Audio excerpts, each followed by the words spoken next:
பஹலகம்ல இந்தியர்கள் மேல நடத்தப்பட்ட இந்த தாக்குதலை தொடர்ந்து பல விஷயங்கள் போயிட்டு இருக்கு.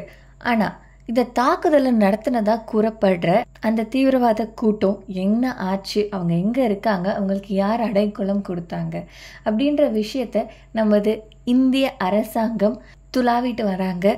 கூடிய சீக்கிரத்துல இதற்கான பதில் கிடைக்கும். வணக்கம் நண்பர்களே, நான் உங்க தோழி சிவானிமூர்த்தி. இது ஓம் ரிதம் ஆஃப் லைஃப். உண்மையிலேயே பாகிஸ்தானுக்கு என்னதான் வேணும்?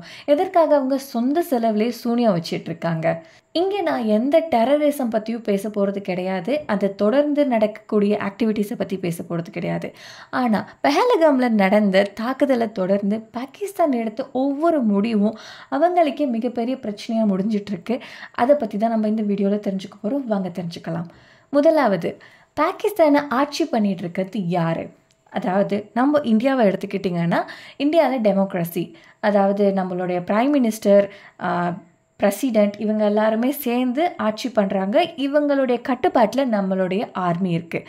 ஆனால் இதே இதுதான் பாகிஸ்தானில் இருக்கான்னு கேட்டிங்கன்னா கிடையாது.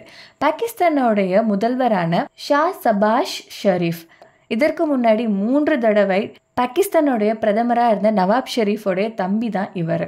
அவர் என்ன சொல்லியிருக்காருன்னா, இந்த பஹலகமில் நடந்த தாக்குதலுக்கு ஒரு பெரிய இன்வெஸ்டிகேஷன் பண்ணணும், அதற்கு சுமூகமாக நம்ம பேசி என்ன நடந்துச்சு அப்படின்றத தெரிஞ்சுக்கணும் அப்படின்ட்டு சொல்கிறாங்க.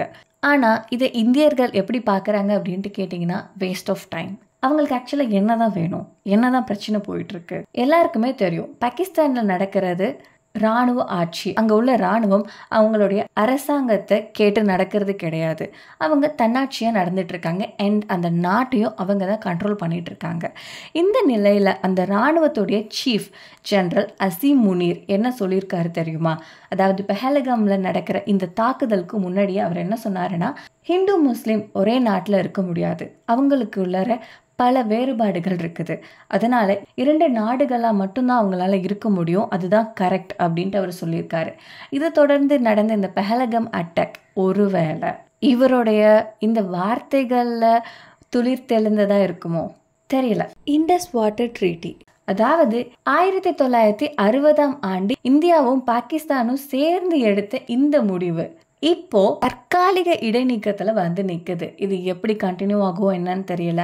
ஆனா இதை முழுக்க நம்பி இருக்க பாகிஸ்தானியர்கள், அவங்க அங்க உள்ள சாதாரண மக்கள், விவசாயத்துல இருந்து குடிக்கிற தண்ணில இருந்து எல்லாத்துக்குமே இந்த இண்டஸ் வாட்டர் ட்ரீட்டி தான் நம்பி இருக்காங்க.